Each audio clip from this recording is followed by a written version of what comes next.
Hello friends, you are most welcome on my YouTube channel Super Commerce. आज के इस video में हम बात करेंगे कि मैनेजमेंट का क्या नेचर होता है। जब कभी भी हम किसी भी सब्जेक्ट के नेचर के बारे में बात करते हैं तो हम दो क्वेश्चंस का आंसर फाइंड आउट करते हैं। पहला यह है कि क्या वो सब्जेक्ट एक साइंस है, या फिर दूसरा कि क्या यह एक आर्ट है। लेकिन अगर हम मैनेजमेंट के नेचर के बारे में बात करें तो हम तीन क्वेश्चंस का आंसर जानने की कोशिश करते हैं। पहला यही होता है कि क्या मैनेजमेंट एक साइंस है, दूसरा होता है कि क्या मैनेजमेंट एक आर्ट है, और जो तीसरा एडिशनल क्वेश्चन इसमें बनता है वो यह आता है कि क्या मैनेजमेंट एक प्रोफेशन है। इस वीडियो को दो पार्ट में बनाया गया है। इस पार्ट में मैं बताऊंगी कि मैनेजमेंट एक साइंस है या फिर यह एक आर्ट है। जो दूसरा पार्ट होगा उसमें मैं बताऊंगी कि क्या मैनेजमेंट एक प्रोफेशन है। आपका जो क्वेश्चन आएगा एग्ज़ाम में वो भी दो ही तरीके से आएगा, यानी इन तीनों चीज़ों को एक ही बार में नहीं पूछा जाएगा। मैनेजमेंट एक साइंस है या फिर आर्ट है, इसके लिए एक अलग से क्वेश्चन आ सकता है। और अगर वो प्रोफेशन के बारे में पूछेगा कि क्या मैनेजमेंट एक प्रोफेशन है, इसके लिए वो अलग से ही क्वेश्चन देगा। यानी ये साइंस और आर्ट वाला अलग से क्वेश्चन बनेगा, प्रोफेशन वाला अलग से क्वेश्चन बनेगा, ये कभी साथ में नहीं आएंगे। तो चलिए, नेचर ऑफ मैनेजमेंट क्या है इसको जानने के लिए वीडियो को स्टार्ट करते हैं। जैसा कि मैंने पहले भी बताया था कि किसी भी सब्जेक्ट के नेचर के बारे में जानने के लिए हम जो फंडामेंटल्स दो क्वेश्चन है उनका आंसर जानने की कोशिश करते हैं कि क्या यह एक साइंस है या फिर यह एक आर्ट है। तो मैनेजमेंट का जो नेचर है उसको जानने के लिए भी सबसे पहले हम यह पता करते हैं कि क्या मैनेजमेंट एक साइंस है। उसके लिए हमें यह जानना ज़रूरी है कि साइंस होता क्या है, और उसके बाद जो साइंस के फीचर्स होते हैं उसको जानेंगे और उन फीचर्स पर देखेंगे कि मैनेजमेंट साइंस के क्या इन फीचर्स को पूरा करता है या नहीं करता है। अगर वो पूरा करता है तो वो साइंस कहलाएगा, और अगर नहीं करता है तो वो साइंस नहीं कहलाएगा। तो सबसे पहले हम यह देख लेते हैं कि साइंस होता क्या है। कभी भी जब आप यह सोचते होगी कि साइंस क्या होता है तो आई होप आपके माइंड में यही आता होगा कि केमिस्ट्री है, मैथ्स है, ये सब साइंस की कैटेगरी में आते हैं। लेकिन ऐसा नहीं है। साइंस में बहुत सारे सब्जेक्ट्स आते हैं। जो साइंस वर्ड है वो लिया गया है एक लैटिन वर्ड से जिसका नाम होता है साइंशिया, जिसका मीनिंग होता है नॉलेज, ज्ञान। यानी किसी भी तरीके का ज्ञान जो अच्छे तरीके से ऑर्गेनाइज किया गया है, अच्छे तरीके से रिप्रेजेंट किया गया है, वो कहलाता है साइंस। या फिर उस ज्ञान को, यानी ज्ञान किसके बारे में, अपने आसपास के वर्ल्ड के बारे में, अपने यूनिवर्स के बारे में, चाहे वो फिजिकल हो या फिर नेचर हो, उसके बारे में नॉलेज को इकट्ठा करना। और नॉलेज इकट्ठा कैसे की जाती है? Through observations. पहले ऑब्जर्वेशंस के थ्रू उसको पता लगाया जाएगा कि यहाँ ये ऐसी चीज़ होती है। फिर अलग अलग एक्सपेरिमेंट्स के थ्रू उसको टेस्ट किया जाएगा कि क्या हर कंडीशन में ये सेम ही होता है। जैसे कि ग्रेविटेशनल फोर्स के बारे में जब ऑब्जर्व किया गया कि एप्पल पेड़ से नीचे गिर रहा है तो उसको ऑब्जर्वेट किया गया कि हाँ, कि कुछ ना कुछ फोर्स तो है जिसकी वजह से नीचे गिर रहा है। और फिर बाद में अलग अलग कंडीशन में, अलग अलग सिचुएशन में उसको टेस्ट किया गया कि हर बार क्या क्या कोई भी चीज़ ऊपर फेंकने पर वो नीचे ही आती है। तो जब ये टेस्ट कर लिया गया, जब ये थ्योरी बना ली गई, तो उसको अलग से रिप्रेजेंट कर दिया गया एक सिस्टमेटिक और ऑर्गेनाइज्ड वे में। तो नॉलेज, किसी भी तरह की नॉलेज को लेना और फिर उस नॉलेज को रिप्रेजेंट करना एक ऑर्गेनाइज्ड वे में, वो ही क्या कहलाता है? साइंस कहलाता है। यहाँ से आपको समझ में आ गया होगा कि साइंस क्या होता है। तो ऐसा कोई भी सब्जेक्ट जिसकी जो नॉलेज है वो ऑब्जर्वेशंस और एक्सपेरिमेंट्स के थ्रू इकट्ठी की गई है और फिर उस नॉलेज को एक सिस्टमेटिक तरीके से, एक ऑर्गेनाइज्ड तरीके से रिप्रेजेंट किया गया है, वो साइंस कहला सकता है। तो अब हम देखते हैं कि साइंस के क्या फीचर्स होते हैं। साइंस का सबसे पहला फीचर्स तो यही होता है कि सिस्टमेटाइज्ड बॉडी ऑफ नॉलेज, यानी ये जो एक व्यवस्थित तरीके से ज्ञान का भंडार होता है। यहाँ पर अगर हम देखें मैनेजमेंट के बारे में तो मैनेजमेंट इस पर पूरा खरा उतरता है, क्योंकि जो मैनेजमेंट की जो भी थ्योरीज है, मैनेजमेंट के जो भी फंक्शंस है, यानी मैनेजमेंट की जो भी नॉलेज है, उसको क्या गया, उसको पहले ऑब्जर्वेशंस के थ्रू देखा गया कि हाँ ऐसा हो सकता है। फिर उसका अलग अलग कंडीशन पर एक्सपेरिमेंट्स किया गया, जैसे कि फेवल्स प्रिंसिपल्स ऑफ मैनेजमेंट हो गए, टेलर्स प्रिंसिपल्स ऑफ मैनेजमेंट हो गए, उनको सबसे पहले ऑब्जर्व किया गया था। फिर अलग अलग ऑर्गेनाइजेशंस में अलग अलग कंडीशन में उनको टेस्ट किया गया, और उसके बाद ही आप अपनी बिजनेस स्टडीज़ की बुक में या फिर आगे जो भी बिजनेस स्टडीज़ की बुक्स पढ़ोगे, सब्जेक्ट पढ़ोगे, उसमें आप एक सिस्टमेटिक तरीके से, एक ऑर्गेनाइज्ड तरीके से पूरे मैनेजमेंट की नॉलेज को, पूरे मैनेजमेंट की थ्योरीज़ को पढ़ोगे। तो इस लिहाज से देखें तो हम यह पाते हैं कि मैनेजमेंट में भी क्या है, एक सिस्टमेटिक तरीके से, एक ऑर्गेनाइज्ड तरीके से नॉलेज दी जाती है मैनेजमेंट की। तो इस फीचर पर जो मैनेजमेंट है वो खरा उतरता है। तो हम यहाँ पर देखते हैं कि साइंस का जो फर्स्ट फीचर है वो पूरा करता है मैनेजमेंट। उसके बाद जो सेकंड फीचर है साइंस का वो है कि प्रिंसिपल्स बेस्ड ऑन एक्सपेरिमेंटेशन। जैसे ही मैंने पहले बताया था कि साइंस में जो भी प्रिंसिपल्स होते हैं वो ऐसे ही नहीं उठा लिए जाते, ऐसे ही नहीं दे दिए जाते। उनको पहले ऑब्जर्व किया जाता है, फिर अलग अलग कंडीशन पर उनको टेस्ट किया जाता है। आप साइंस का, केमिस्ट्री का, मैथ्स में या फिर फिजिक्स में आप कोई भी थ्योरी ले लीजिए, उसको पहले ऑब्जर्व किया गया था, फिर उसको अलग अलग कंडीशन पर टेस्ट किया गया था, उसके बाद ही आप अपने सब्जेक्ट में उस थ्योरी को पढ़ते हो।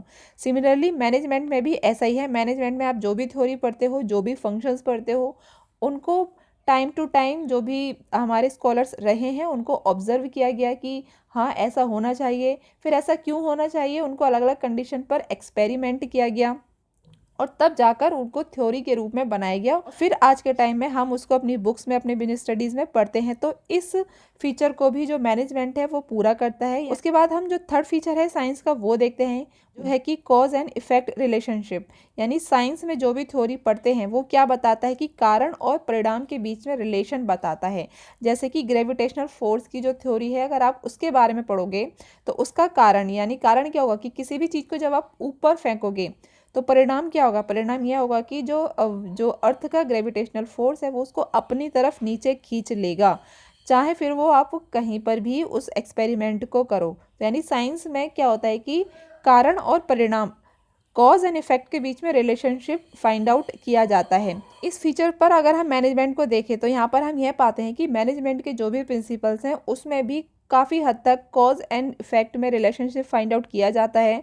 जैसे कि मोटिवेशनल थ्योरी जब भी आप पढ़ोगे तो उसमें यह होता है कि किसी भी पर्सन को मोटिवेट करना है तो उसके सबसे पहले लोअर लेवल नीड्स को पूरा करना चाहिए। लेकिन ये जो कॉज एंड इफेक्ट के रिलेशनशिप हैं ये अलग हो सकते हैं, यानी ये हर बार सेम नहीं होते हैं। क्यों? क्योंकि इसमें मैनेजमेंट में ह्यूमन इन्वॉल्व होता है, ह्यूमन का बिहेवियर इन्वॉल्व होता है। और जैसा कि हम सब जानते हैं कि जो इंसान का बिहेवियर है वो अलग अलग होता है, हर इंसान का बिहेवियर अलग होता है और हर एक इंसान का बिहेवियर भी अलग अलग कंडीशन पर अलग अलग होता है। तो मैनेजमेंट में हम जो भी प्रिंसिपल पढ़ते हैं उसमें कॉज एंड रिलेशनशिप एग्जैक्ट नहीं होता है, हर कंडीशन पर सेम नहीं होता है। तो यहाँ पर हम देखते हैं कि साइंस का ये जो फीचर है कॉज एंड इफेक्ट रिलेशनशिप, ये थोड़ा बहुत तो पूरा करता है मैनेजमेंट, लेकिन एक्यूरेटली पूरा नहीं करता है। फोर्थ फीचर है साइंस का यूनिवर्सल वैलिडिटी, यानी जो साइंस में जो भी हम थ्योरीज पढ़ते हैं वो यूनिवर्सल सेम होते हैं। जैसे कि वाटर का आप ले लीजिए, जो कि वाटर का केमिकल जो फॉर्मूला होता है वो होता है H2O। तो पानी आप पूरे वर्ल्ड में कहीं पर भी ले लीजिए, उसका जो फॉर्मूला होगा वो H2O ही होगा। लेकिन अगर हम मैनेजमेंट के बारे में बात करें तो मैनेजमेंट इसमें खरा नहीं उतरता है। मैनेजमेंट के जो भी प्रिंसिपल्स होते हैं वो पूरी दुनिया में एक जैसे नहीं होते हैं। पूरी दुनिया का मतलब है कि पूरी दुनिया में अगर हम किसी भी ऑर्गेनाइजेशन में बात करें तो सेम तरीके से उनके प्रिंसिपल्स को अप्लाई नहीं किया जा सकता है और उनके प्रिंसिपल्स भी सेम तरीके से काम नहीं करते हैं, क्योंकि कंडीशंस अलग अलग होती हैं, जो पॉलिसीज़ हैं वो अलग अलग होती हैं, जो वहाँ के रहने वाले लोगों का कल्चर है वो अलग अलग होता है, यानी एम्प्लॉयज़ का कल्चर, एम्प्लॉयज़ का बिहेवियर अलग अलग होता है। तो सिमिलरली जो प्रिंसिपल्स का जो रिजल्ट है वो भी अलग अलग ही आता है। तो यहाँ पर हम देखते हैं कि मैनेजमेंट के जो भी प्रिंसिपल्स हैं वो यूनिवर्सली एक्सेप्ट तो होते हैं लेकिन सिमिलरली एक्सेप्ट नहीं होते हैं, उनको चेंज करके यूज़ किया जाता है, यानी सिचुएशन के अकॉर्डिंग उनमें चेंज लाया जाता है। सेम प्रिंसिपल को हम सेम तरीके से हर ऑर्गेनाइजेशन में यूज़ नहीं कर सकते हैं।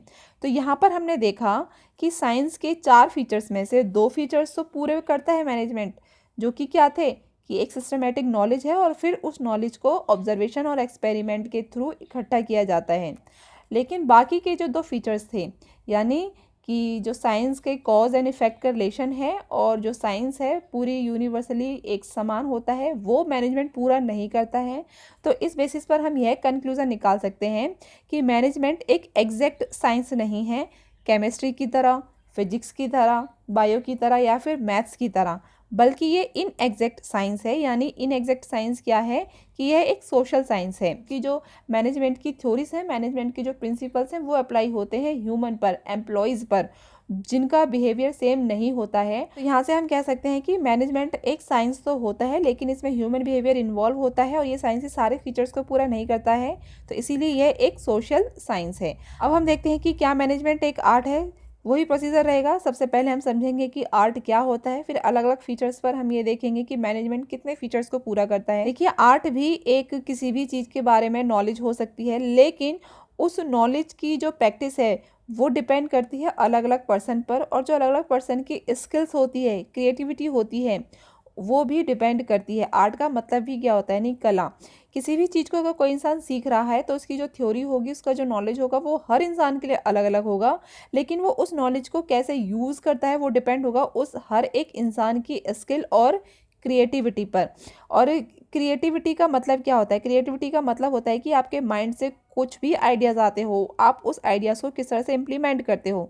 जैसे कि म्यूज़िक हो गया, म्यूज़िक में 7 बेसिक जो सुर होते हैं वो होते हैं, लेकिन उन सुरों से अलग अलग जो म्यूजिशियन है वो किस तरह से म्यूज़िक निकालता है वो उसकी स्किल और क्रिएटिविटी पर डिपेंड करता है।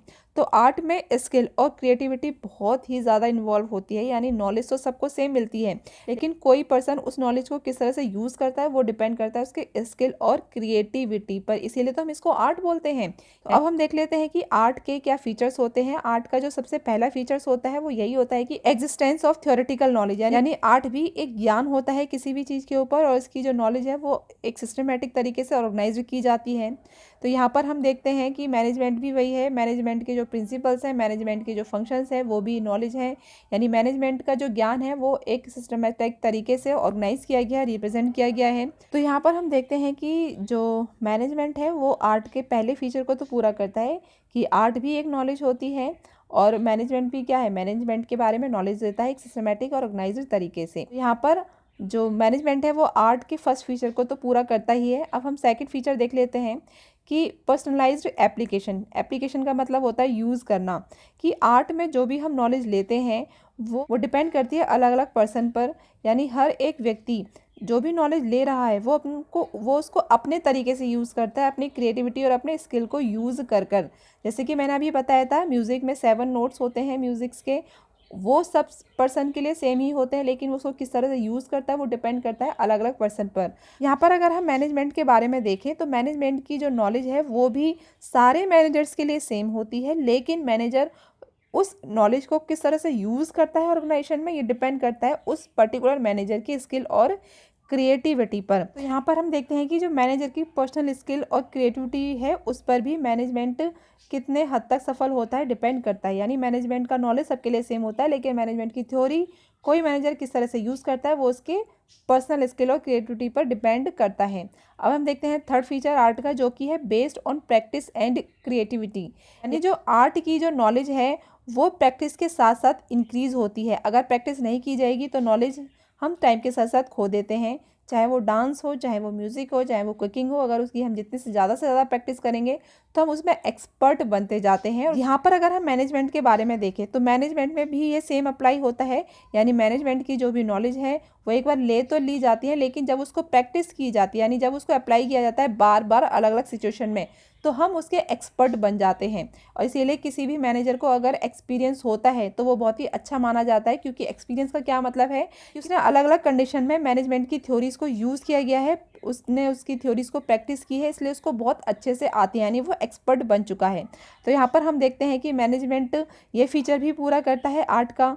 अब हम देखते हैं कि क्या कंक्लूजन रहा। कंक्लूजन यह रहा कि अभी तक हमने 3 फीचर्स देखे थे आर्ट के, और उन तीनों फीचर्स को मैनेजमेंट पूरा करता है, तो हम कह सकते हैं कि मैनेजमेंट एक आर्ट है। और जब कभी भी आप इसकी डेफिनेशन देखोगे तो डेफिनेशन में इसका यह आता है कि management is an art of getting things done through others या फिर बाय अदर्स, यानी दूसरों से काम कराने की कला है मैनेजमेंट। अब वो मैनेजर किस तरह से दूसरों से काम कराता है, प्यार से कराता है, गुस्से से कराता है, ये उस पर्टिकुलर मैनेजर पर डिपेंड होता है किस तरह से वो काम करवाता है। अगर वो अच्छे से काम करवा पाता है, ऑब्जेक्टिव्स को पूरा कर पाता है ऑर्गेनाइजेशन को, तो वो एक अच्छा मैनेजर बनता है, और अगर वो पूरा नहीं कर पाता है तो वो एक अच्छा मैनेजर नहीं बन जाता है। तो इस तरह से हम देखते हैं कि मैनेजमेंट एक आर्ट है। क्योंकि यहाँ पर अब हम देख लेते हैं कि क्या मैनेजमेंट दोनों है, यानी साइंस और एक आर्ट दोनों है। तो हम देखते हैं कि जो मैनेजमेंट की जो नॉलेज है वो तो आती है साइंस की कैटेगरी में, क्योंकि वो एक सिस्टमेटिक तरीके से ऑर्गेनाइज्ड की गई है और उसको एक्सपेरिमेंट्स के थ्रू, ऑब्जर्वेशंस के थ्रू इकट्ठा किया गया है। लेकिन जब हम इस नॉलेज को यूज़ करने की बात पर आते हैं, तो जब मैनेजमेंट के नॉलेज को यूज़ किया जाता है तो वो डिपेंड करता है मैनेजर्स के ऊपर। अलग अलग मैनेजर किस तरह से इसको यूज़ करता है, किस तरह से अपनी क्रिएटिविटी इसमें डालता है, स्किल्स डालता है ताकि वो सक्सेसफुली मैनेज कर सके चीज़ों को, वो आती है आर्ट के अंदर। तो हम देखते हैं कि मैनेजमेंट साइंस भी है और एक आर्ट भी है, लेकिन ये एक कैसा साइंस है, ये एक सोशल साइंस है। तो इसी के साथ ये वीडियो होता है ख़त्म। ये वीडियो आपको कैसा लगा नीचे कमेंट बॉक्स में लिखकर ज़रूर बताइएगा, और अगर आपको पसंद आया हो तो लाइक कीजिए, अपनी सभी फ्रेंड्स के साथ शेयर कीजिए और हमारे चैनल को सब्सक्राइब कीजिए। वीडियो देखने के लिए थैंक यू।